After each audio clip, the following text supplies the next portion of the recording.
Hello and welcome, people of the universe. Today's podcast, I'm going to be revisiting the series that I'm really enjoying doing. It's the misinterpretations of spirituality. And today I've labeled the title, Do You Need to Be Zen in Order to Be Spiritual?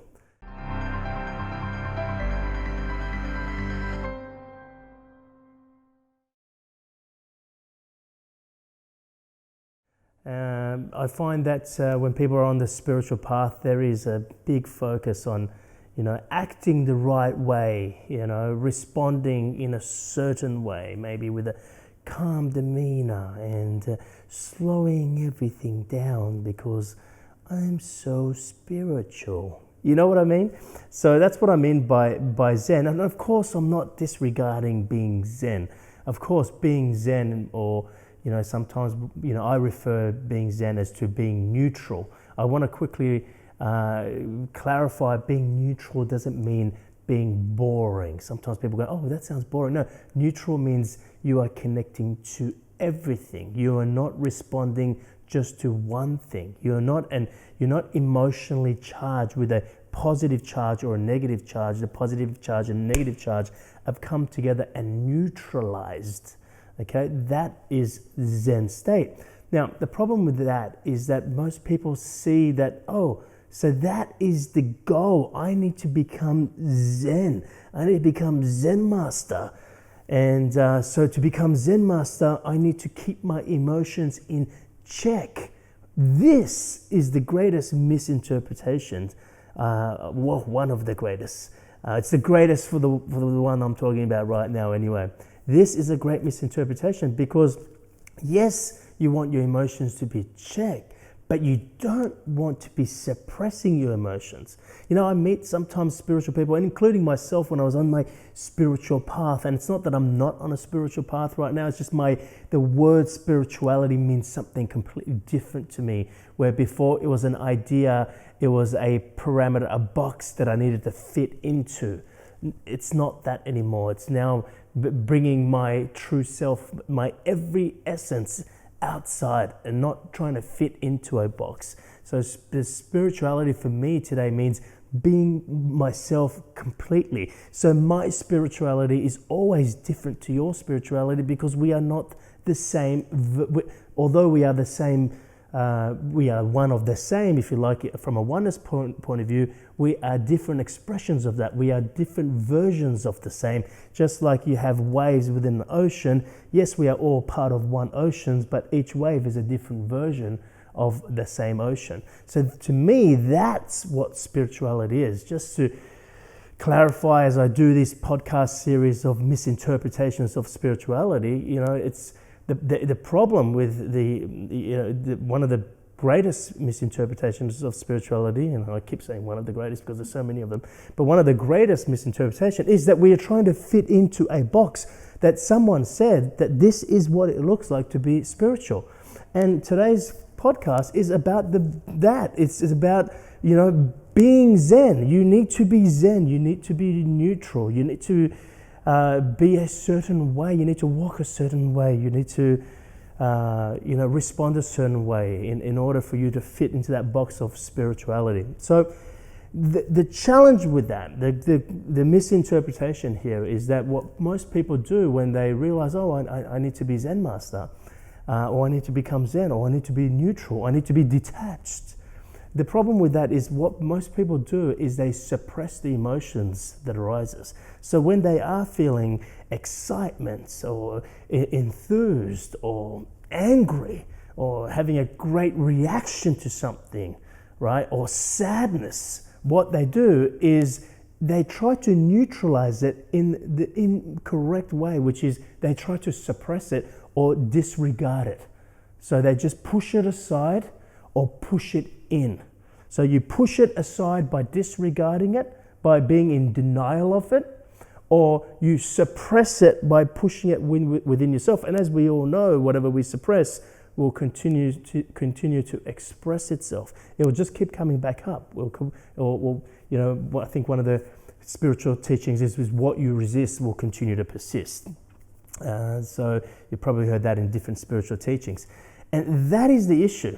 I've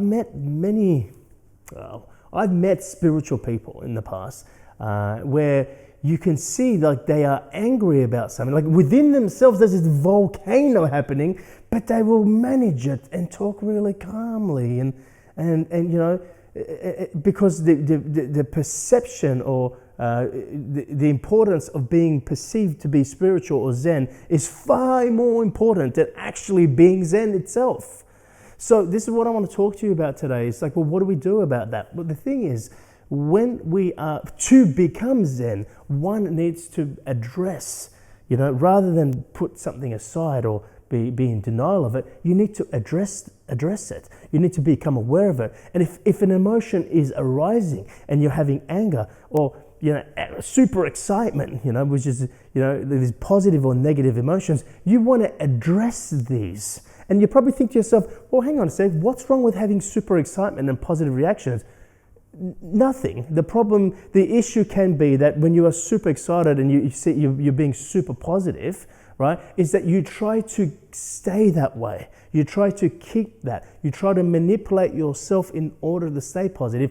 And the truth is you can't. Positive and negative emotions, the duality experiences that we experience. We have positive and negative emotions. It's the Zen state is not in positive nor negative. It's in this middle ground, this centered space that is commonly, well, I refer it to neutrality.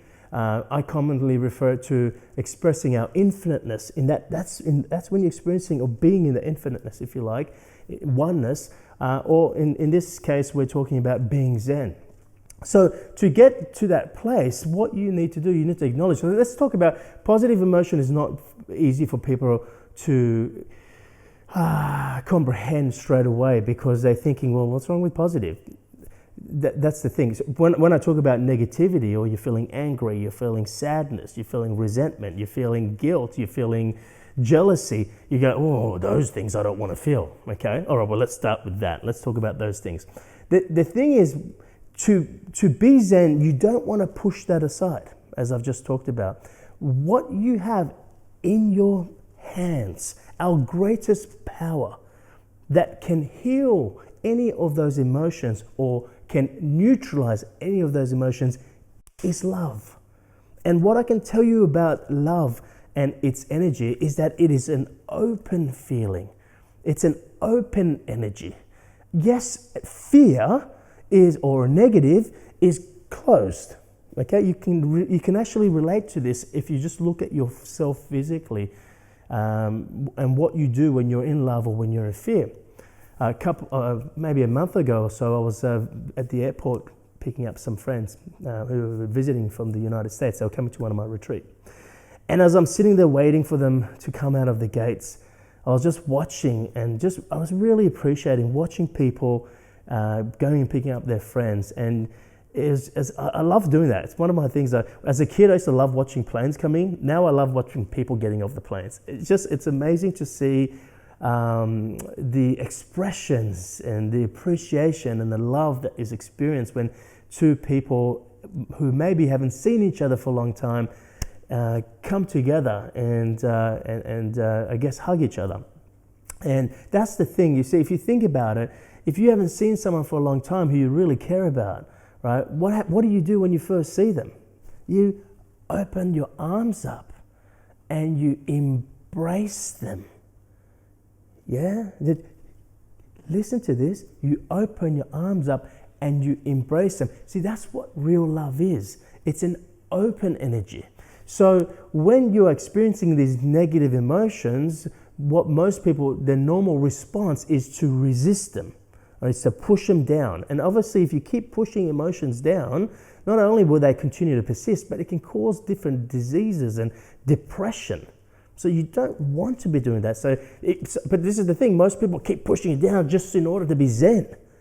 I need to say, hey, that emotion doesn't feel Zen, so if the emotion doesn't feel Zen, I need to push it down. No, you need to embrace it.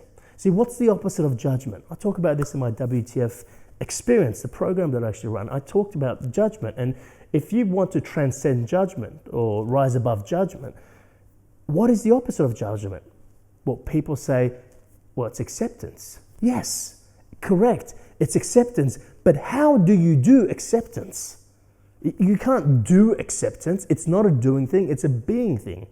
You're being acceptive. You can't do love. You are being loving. You can't do compassionate. You are being compassionate. So you need to be the very thing that you're trying to accomplish in your doing. So how do you be accepting?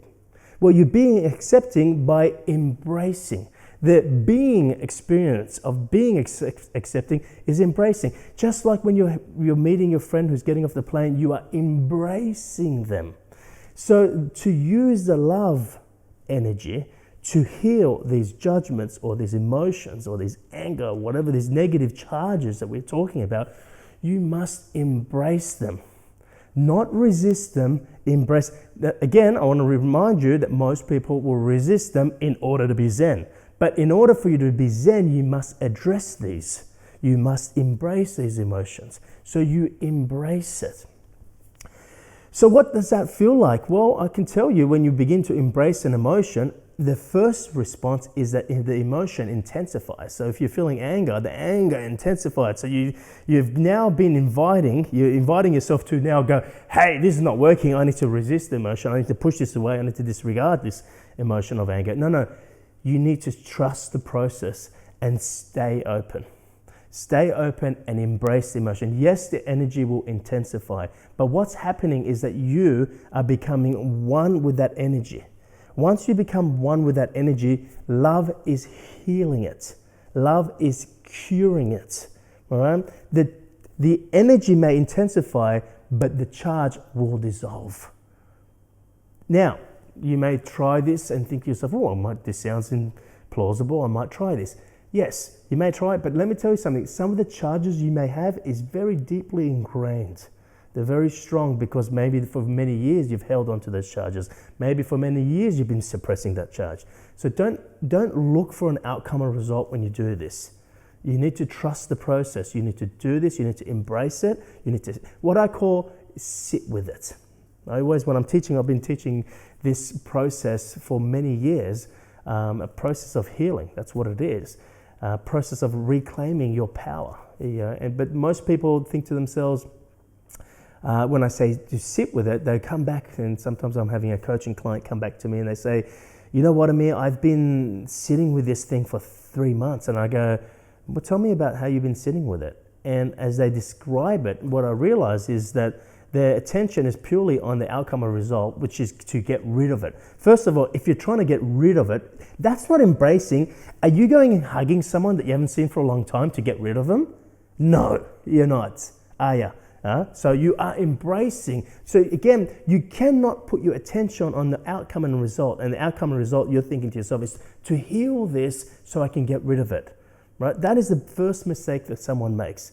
Right? You're trusting the process. You are being completely open to the emotion. You actually are allowing the emotion to stay there. You're allowing the emotion to be there. You need to trust that, because your normal mind, your normal reaction, your ego wants to come in and goes, hey, we need to get rid of this thing.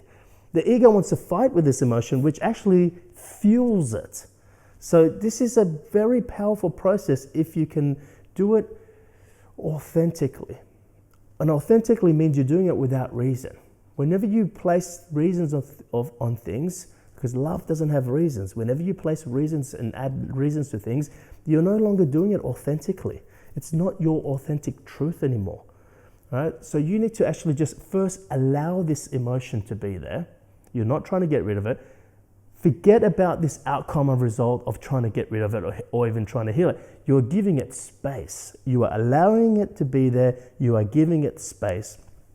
And ultimately, when I have these coaching clients, and I was telling you about my coaching client who was struggling with this process, and the other thing that I realized that they were doing, when they were saying I was sitting with it, they weren't actually sitting with it. They were sitting with the resistance of it. That's what you don't want to do. Again, you're not sitting in resistance. You're sitting in openness. So yes, you may feel the energy intensify. You may feel, but what happens when the energy intensifies? If you're staying open, it just becomes an energy that is intensifying. you almost forget what the energy or what the label was. Was it sadness? Was it anger? Sometimes, personally, when I've done this, I forget why I was even feeling this way. That's when you know you're becoming one with the emotion. So to be Zen, it's not to suppress it. It's not to disregard it. It's not to be in denial of it. And that's what most people do, because they think this is the Zen state, so this doesn't feel so Zen, so therefore I need to get rid of it. No, you need to be one with it. Yes, Zen is important. Yes, being neutral is important. Yes, that's when you are in your power. But to get to that place, it takes work. It takes sometimes many years' work. The greatest work that you could be doing in this world is the work that you do on yourself. Yet we keep thinking it's the work that we need to do on other people. Other people need my help, or the world needs my help, or the work, I need to do financial work. I need to go to work and get paid. No, the greatest work that you will do is the work that you will do on yourself. And there's no greater work that you will do than being Zen. So, do you need to be Zen to be spiritual? Well, you can answer that. Potentially, yes. I think you need to be neutral.